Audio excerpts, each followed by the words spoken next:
Hello and welcome to Film Reel.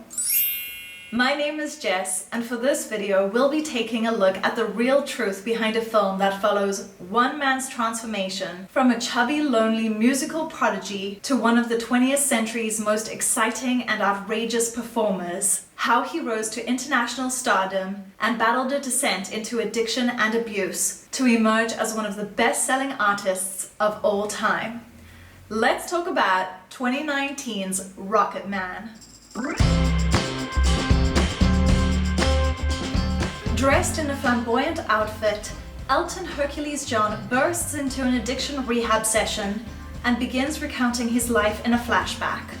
In this opening sequence, Elton declares that he's an alcoholic, cocaine addict, sex addict, and bulimic. This is all true. Sir Elton John really was all of those things. But while he did enter a rehabilitation clinic, this sequence does not represent an actual event. Rather, these sessions function as a narrative framing device throughout the film. Reginald Dwight grows up in a troubled home in Pinner, a suburb in outer London. Raised by his unaffectionate mother Sheila and distant father Stanley, Reginald shows an early aptitude for music, particularly the piano. While his parents appear disinterested in his talents, Reginald is encouraged by his supportive grandmother. The depiction of young Reginald's parents' relationship as an unhappy one is accurate. His father served in the Royal Air Force and was often absent from home life. Despite the rocky familial relations, it is true that Elton's family was responsible for his early musical inclinations. He has described how his first interest in music stemmed from his parents' extensive record collection, which is accurately depicted in the film. It is also true that from as young as age 3, Reggie began learning music by ear and playing his grandmother's piano. Reginald begins piano lessons and auditions for the Royal Academy of Music. He arrives with no sheet music, but after hearing the examiner play Mozart, Reggie performs the same piece just from hearing it, and even stops at the exact same point in the song as she did. This is factual. An examiner from the Academy recalled how an 11-year-old Reggie was able to play back a 4-page piece of classical music that he had just heard for the first time. He won a junior scholarship to the Academy and took lessons there for 5 years. It was here that Reggie learned to read and compose music. Stanley abandons his family after Sheila has an affair. Soon after, Sheila's lover, Fred, moves in with the family, and he introduces young Reginald to rock music. Reggie grows up idolizing rock musicians and begins performing in local pubs. Like we see in the film, Reggie's parents really did divorce when he was 14. By the age of 15, his mother had remarried Fred Fairbrother. Fred was a caring and supportive stepfather who, together with Sheila's help, really did get Reggie a job as a pianist at a local pub. As a young adult, Reginald plays in the band Bluesology, which is hired to play backup for touring American bands, the Isley Brothers and Patti LaBelle and the Bluebells. Ronald Isley recommends Reginald write songs and put his old life behind him to become a famous artist. In reality, Reggie formed the band Bluesology with a neighborhood friend when he was only a teenager. As is shown in the film, during the 1960s, Bluesology really did perform as a backing band to touring American soul singers. Reginald answers an advert in a newspaper looking for talent. He auditions for Ray Williams and changes his name to Elton John, taking his first name from Elton Dean, the saxophonist of Bluesology, and adopting John from John Lennon. When Reggie answered the newspaper advert in 1967, it was actually for the record label Liberty Records. He auditioned for a talent scout who liked his performance but not his material. While it is true that he derived the first part of his moniker from bandmate Elton Dean, it is absolute fiction that he took his last name from John Lennon. He actually used the name of another band member, John Baldry. Some years later, he would legally change his name to Elton Hercules John. Elton explains that he can write music, but struggles with lyrics. So, Ray offers Elton a sealed envelope of poems to compose melodies to. Elton meets the poet, and the two begin writing songs. This is true. When Elton's audition was unsuccessful, the scout gave him an envelope of poems as a sort of consolation. These poems were written by Bernie Taupin, who had by chance answered the same ad. This really is the way Elton and Bernie began their songwriting partnership. In the film, the first song they write together is Border Song. This is completely false. That track actually came off Elton's second album, which would not be released until another 3 years. This will be the first of many instances where the film plays fast and loose with the timeline of Elton's music. Ray Williams presents the duo to music publisher Dick James, who hires them as house writers for his record label DJM. Elton and Bernie become friends and move into a flat together to compose songs. This is true. The pair spent 2 years under the contract of DJM to write songs for other artists. Elton begins a relationship with their landlady, Arabella, but this ends when Elton admits he is gay. He and Bernie are subsequently evicted. In reality, there was no landlady named Arabella, but she appears to stand in for Linda Hannon, a secretary that Elton really did get engaged to at this time. Linda did fulfill somewhat of a landlady role by subsidizing Elton and Bernie's expenses while they were just beginning their career. Elton describes how weeks before their wedding he was on the verge of a nervous breakdown, and even attempted suicide in 1968. It wasn't until his former band member and namesake John Baldry, together with Bernie, convinced him that he wasn't in love that he finally ended things with Linda. The incident formed the basis of the 1975 song Someone Saved My Life Tonight. Elton and Bernie move in with Elton's grandmother, mother, and Fred, where they continue writing and create Your Song. Correct. Elton and Bernie really did move in with Elton's family at this time, although Bernie has said that they actually lived in a single-story flat which was much smaller than the house depicted in the film. The two slept in bunk beds and were often broke. Bernie would write lyrics in a back room, while Elton would put melodies to the lyrics in front of a piano. They really did create many soon-to-be classics in that space. Bernie says that the scene in which they write the pair's first breakout hit, Your Song, was accurate to real life. Bernie describes how he really did write the lyrics at the breakfast table, and even remembers there was a coffee mug stain on the words. Upon hearing the song, Dick James celebrates the track and sets up a performance for Elton at the Troubadour in Los Angeles. This is not entirely true. Elton's debut record was actually not selling well in Britain upon its release. So, desperate to see some return on his investment, Dick James sent the record to his contacts in LA, who loved it and invited Elton over to the US. Elton is nervous before his debut, especially after hearing that Neil Diamond and half of the Beach Boys are in attendance, but he commands the stage, and the audience embraces his performance. Rocketman accurately depicts the delirious spirit of Elton's legendary first performance at the Troubadour. It is also true that 2 members of the Beach Boys were in attendance that night, as was Neil Diamond, who actually introduced Elton before he played. Elton really was reluctant to take the stage, but once he did, he electrified the crowd of 300 people who roared after he knocked down his piano bench and did a handstand on the piano. In the film, Elton performs Crocodile Rock, but this is not true, as at the time of the performance, that song hadn't even been written yet and wouldn't be released until another 2 years later. Following the performance, they all head to an after-party, where Elton goes from being overjoyed by his success to feeling abandoned. When Bernie leaves him to spend time with a woman, he is approached by John Reid, a music manager, and after hitting it off, the pair begin a romantic relationship. This is false. Elton did not meet John Reid after his performance at the Troubadour, although it is true that the pair would start their relationship shortly after this time while they were both still in America. As for the intimate encounter the two have in the film, Elton says it's accurate to the first night they shared together. He says, quote, "When they tear their clothes off in the movie, that was how it happened," end quote. A glowing review about Elton's Troubadour debut is written in the LA Times. This is true. Elton actually played 6 nights at the Troubadour to a number of music stars. Word of mouth, together with this review, generated a frenzy around the British newcomer. Later that year, Your Song was released and became Elton's first hit single.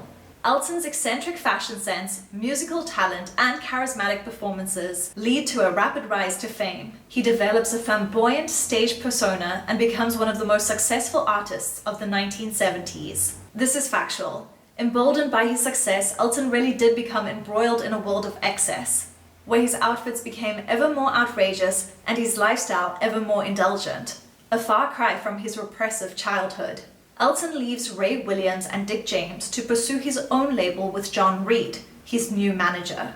While it is true that Elton left DJM in 1974 to establish his own record label, The circumstances were not as hostile as are depicted in the film. In reality, Ray Williams describes how Elton and himself amicably decided to sever their agreement. Elton and John's romance continues, although John recommends that the couple not publicize their relationship. This is true.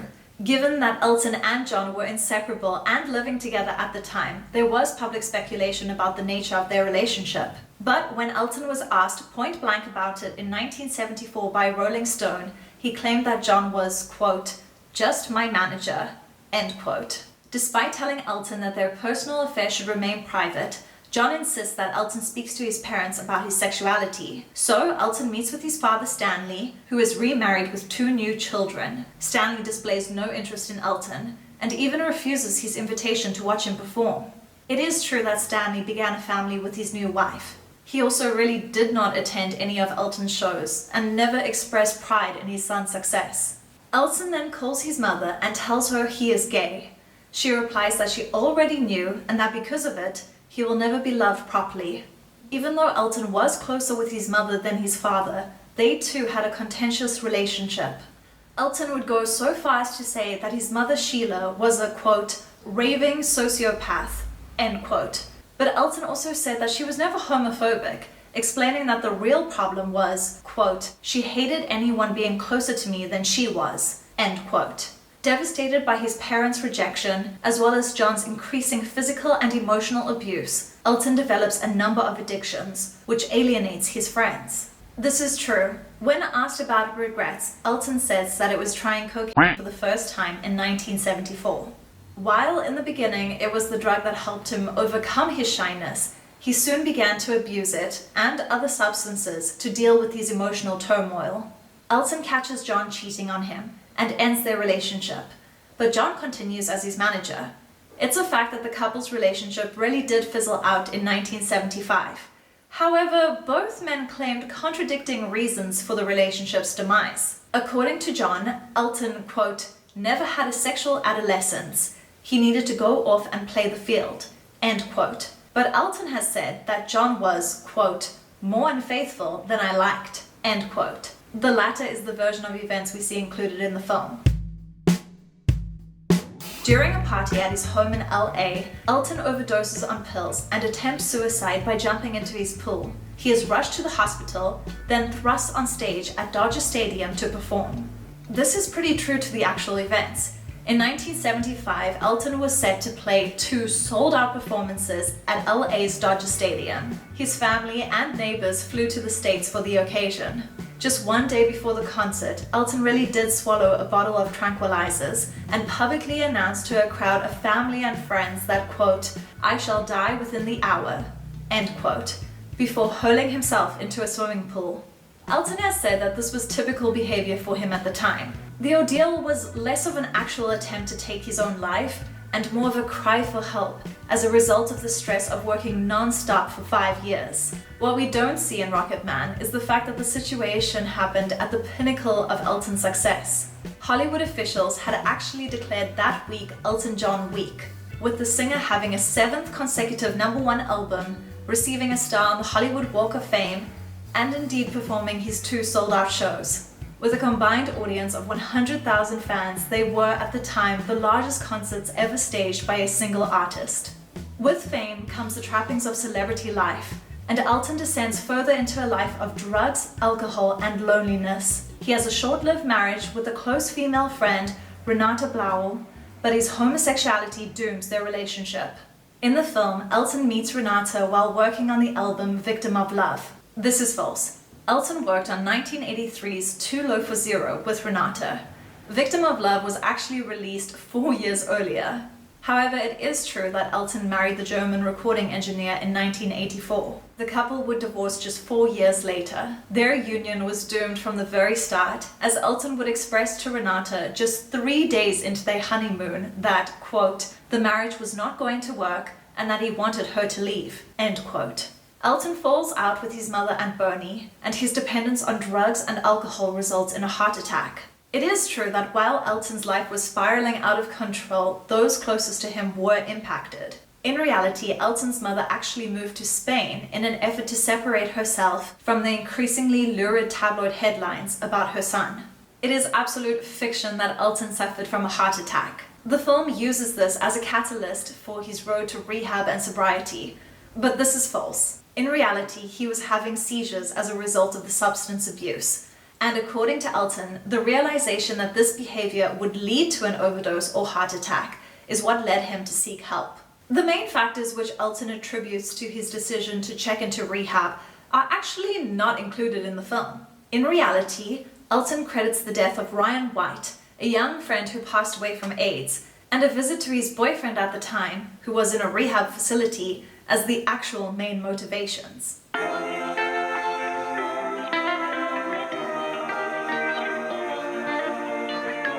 Realizing his life is out of control, Elton leaves Madison Square Garden without warning and seeks help at a rehab center.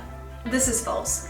While Elton did cancel a performance at the venue, the reason given was that Elton had a recurring flu infection. This all occurred in 1984 and so was not connected to his decision to enter rehab 6 years later.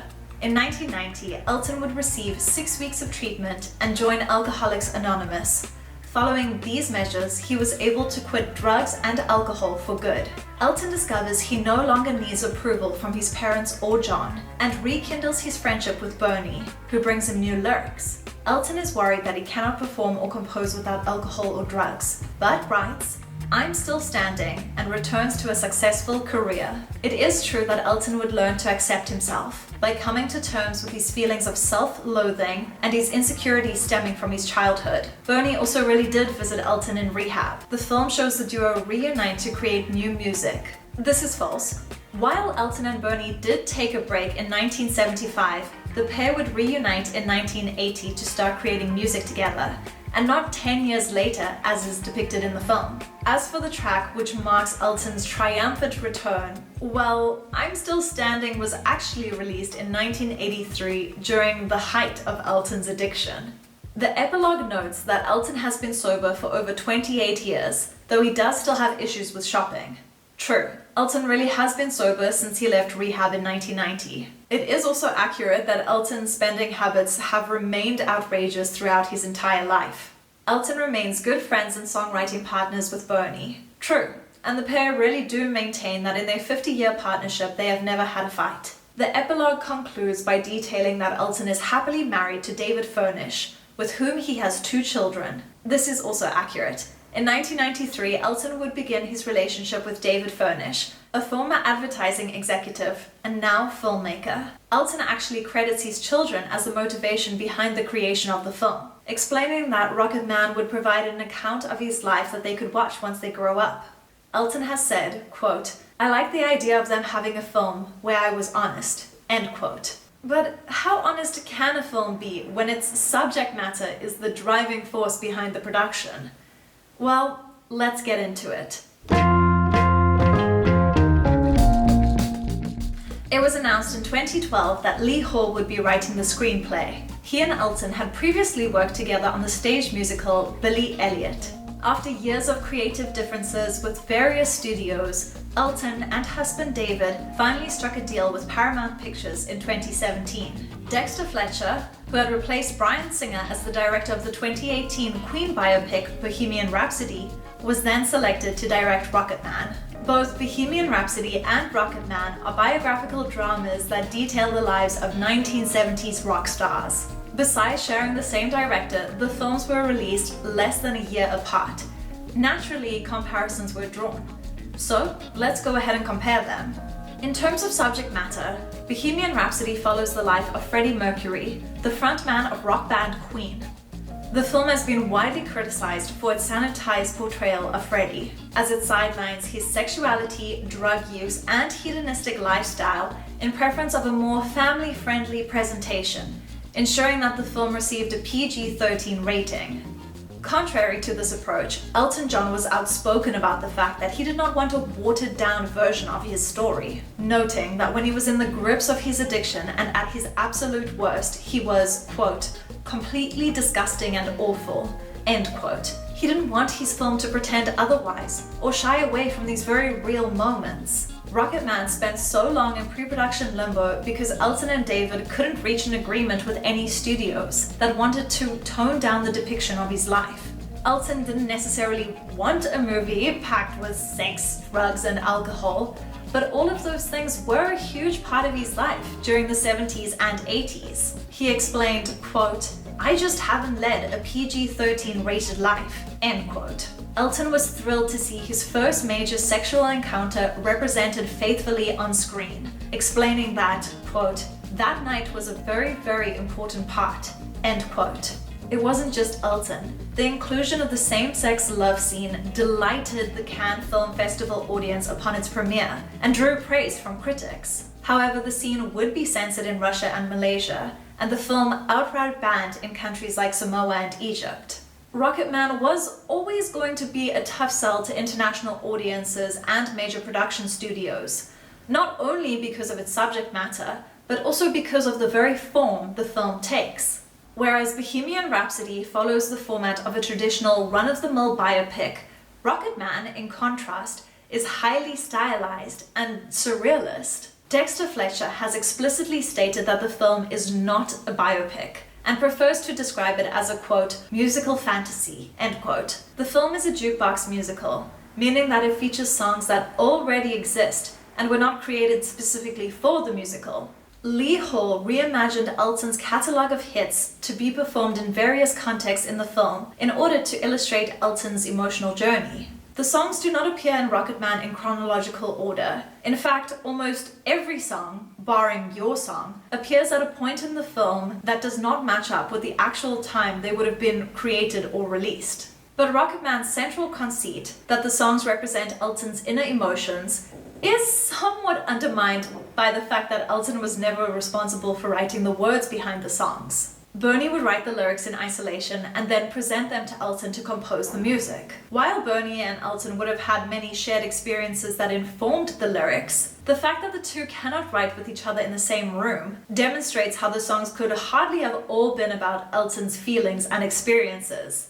The most glaring example of this is how the film attributes the song "I'm Still Standing" to Elton's strong sense of survival in the face of adversity. However, Bernie has explained that the song was actually written as a sort of diss track to an old girlfriend, but agrees that the interpretation of the song to demonstrate Elton's resilience makes it far more interesting. Like some studios, Bernie was initially apprehensive about the fantasy elements in the script, but Elton always defended the decision to refuse a straightforward biopic, saying, quote, "I lived in my own head a lot as a kid, and when my career took off, it took off in such a way that it almost didn't seem real to me," end quote. Creating a gritty biopic would not reflect Elton's personality, nor the fantastical ups and downs of his real life. Whether or not you are inclined towards musicals, the way Elton's songs are woven into the narrative to motivate the drama is infinitely more interesting than the way Bohemian Rhapsody moves through Queen's discography, as if simply checking off the inclusion of each song within the movie. In this way, Rocketman elevates the music beyond its role in the timeline of Elton's history. It isn't just a part of his life, it is his life. Another thing to point out about Bohemian Rhapsody and Rocketman is that they both feature the character of John Reid. Although Rocketman doesn't ever allude to the fact, John was actually managing Queen in the 70s while he was managing Elton. Both Elton and John have described one another as each other's first great loves. But John Reid does not receive a very flattering portrayal in Rocketman. Like Elton, John would struggle with alcohol and drugs, and would ultimately go to the same recovery clinic as Elton a year after he did. But we don't see any of these troubles reflected on screen. The reason for this unsympathetic depiction is likely a result of the public falling out the two had when Elton's auditors discovered a £20 million gap in his accounts. Elton would sue the managing director of John Reid Enterprises as well as his accounting firm. While John Reid would settle outside of court with Elton, the judge would ultimately not side with Elton on the case. Either way, Elton saw the situation as a betrayal from John, and the two would sever their professional ties in 1998. The depiction of John Reid in Rocketman is not the most favourable, but it also could have been worse. During his career, John made headlines numerous times for his violent antics, and was even sentenced to 1 month in prison in 1974 after he assaulted a journalist in New Zealand. Speaking on the depiction of John Reed in the film, Bernie has said, quote, "It's not my place to villainize characters. At the same time, there's a great deal of truth in that portrayal," end quote. But what of the main character's portrayal? Rami Malek, who plays Freddie Mercury in Bohemian Rhapsody, went to extreme lengths to present a perfect impersonation. He precisely replicated the way Freddie moved and spoke. Rami also took singing and piano lessons, although it's not his actual voice we hear in the movie. On the other hand, Taron Egerton, who plays Sir Elton John in Rocketman, did not do an impersonation of the performer. Concerning his depiction, Elton has said, quote, "He doesn't look uncannily like me," end quote, but goes on to explain, quote, "He's like me. He's captured something of me," end quote. Unlike Rami, Taron actually took on the task of singing Sir Elton's songs himself in the movie. Luckily, he had a little bit of practice in this area, as he had previously sung a rendition of "I'm Still Standing" in the animated film Sing. Taron also took piano and singing lessons in preparation, and while he doesn't look and sound identical to Elton, he did capture the musicality and physicality of his performances. While watching Taron's portrayal on screen, Elton asserts, quote, "I didn't think it was Taron, I thought it was me. That's the highest compliment I can tell you," end quote.